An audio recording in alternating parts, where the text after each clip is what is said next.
Sorry, I only like tall, skinny boys that look like I could snap them in half. That's not preference, that's bigotry. Hey, welcome or welcome back. I hope you're doing well. We are gonna look at some body positive fat acceptance TikTok. I am a bit sick, so my voice might sound a little bit strained at some points, but I can't seem to get over this. So let's just get right into it. If promoting obesity is what it takes to make other fat people feel hot, obviously I'm gonna do that. So yes, I am promoting obesity. Stay mad. Thank you so much. I don't really know if that's supposed to be satire, but I'm pretty sure it's actually just one of the most honest admissions we've ever gotten from fat acceptance. And I say that because of how much emphasis the body positive and fat acceptance space seems to place on beauty and desirability. Hi, I'm back again to keep discussing desirability politics because apparently I can't shut up about it. They try to frame this as a conversation about desirability politics and oppression, but none of us owe anyone our attraction. I just want to let everyone know that this pisses me off so much that I wrote a whole paper on it for my grad program. Pause to read, baby. Nobody familiar with this group is surprised right now. Of course, fat activists would be writing entire papers about the injustice of not being desired. According to this paper, the phrases and discussions around the desirability of fat are engrossed with colonized and capitalist language and ideas. Again, no surprise there, as everything gets blamed on capitalism at this point. Told you it was capitalism. Of course it was capitalism. Capitalism ruins everything. It is within a fat politic that this research offers what it is to be truly, authentically desired and to find love and sensuality in fatness.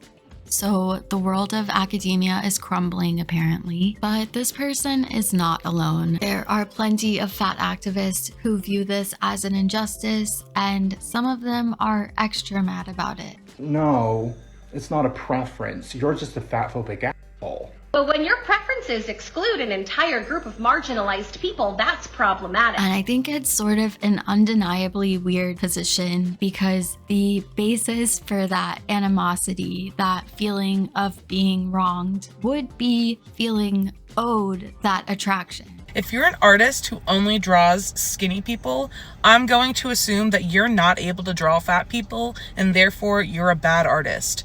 If you're a fashion designer or a designer in general and you do not make clothes for fat and plus size people, I'm going to assume that you can't do that and therefore you're a bad designer. There is no shortage of entitlement here. So I don't think I'm taking too big of a leap when I say that I actually do think a lot of these people feel entitled to other people's attraction. This is a post I came across recently from a fat activist. If you don't genuinely desire fat people, that's sad and embarrassing, and I feel bad for you. Pathetic. Imagine not knowing the joy of sinking your fingers into some soft back rolls, not salivating over the thought of a fat tummy, not wanting your face smushed between a pair of plump thighs. Weak, pathetic. Keep that energy real effing far away from me. Hashtag, a lot of you will talk the talk about finding fat folks hot, but you will never walk the walk. With all due respect, it is so creepy. I feel creepy for even having read that. It's not just inappropriate and kind of creepy,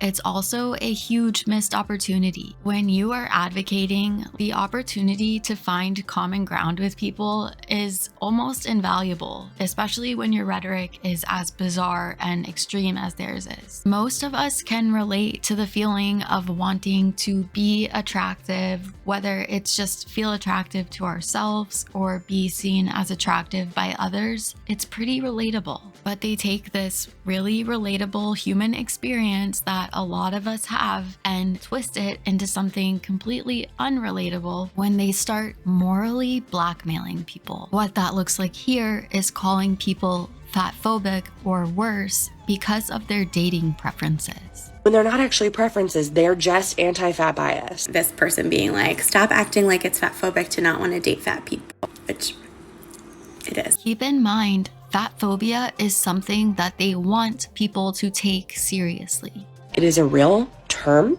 that applies to a system of oppression. They can run their show however they want, but if they actually want people to take fat phobia seriously, then they need to stop trying to coerce attraction out of people. We can have preferences in the physical attributes of those we choose to date. But if we rule out an entire group of people before even meeting them based on a physical characteristic, that's not preference, that's bigotry. The fat activists who engage in this behavior are attempting to pressure people into desiring them with guilt and the fear of being seen as a bad person. That's not preference, that's bigotry.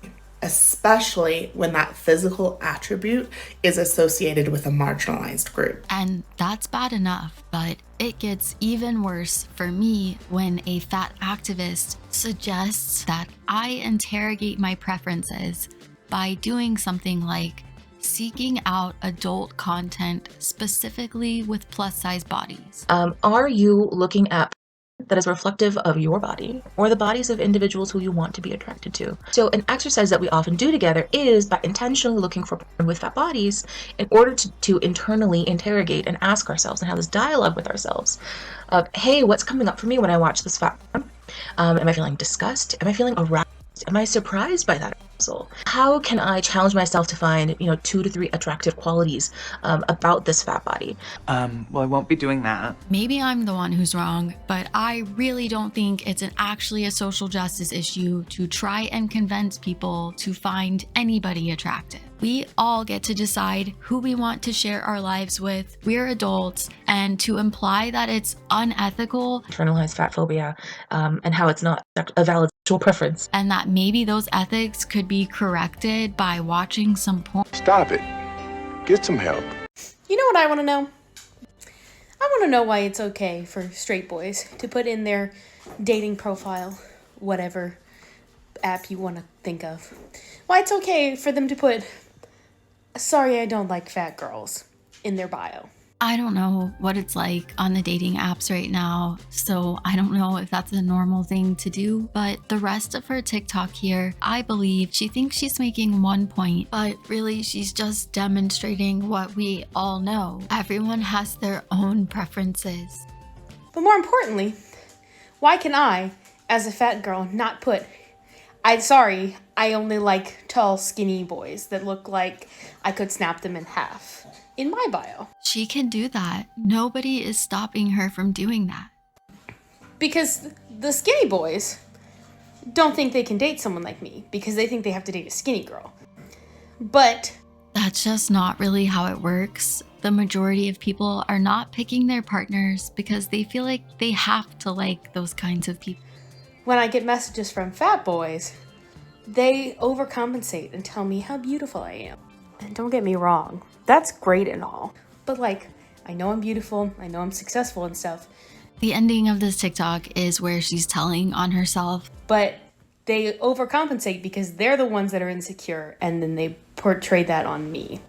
And that's not fair to us fat girls. I know she meant to say project there. And then they portray that on me. She's saying that she thinks the bigger guys have insecurities and they project them onto her, and that's her problem with them. That's why she doesn't want to date them. I'm not really buying that. I think if it was one of those skinny boys that she could snap like a twig in her inbox telling her how beautiful she was, she wouldn't care if they were projecting their insecurities or not. I think what she's really saying is, I'm not getting the attention I want from the people I want it from, which is, again, pretty relatable. And this next girl is basically going to do the same thing. She's gonna start off by complaining basically about other people's preferences, but by the end, she admits she has her own, and they make her treat people differently. First of all, I just want to say to this commenter and to everyone else who's been saying the same thing, I'm so sorry that this is our reality and this is how we've been made to feel. Comment basically says, to keep it YouTube friendly, my love life as a fat girl the past 3 years has been good enough to hook up with, not good enough to date.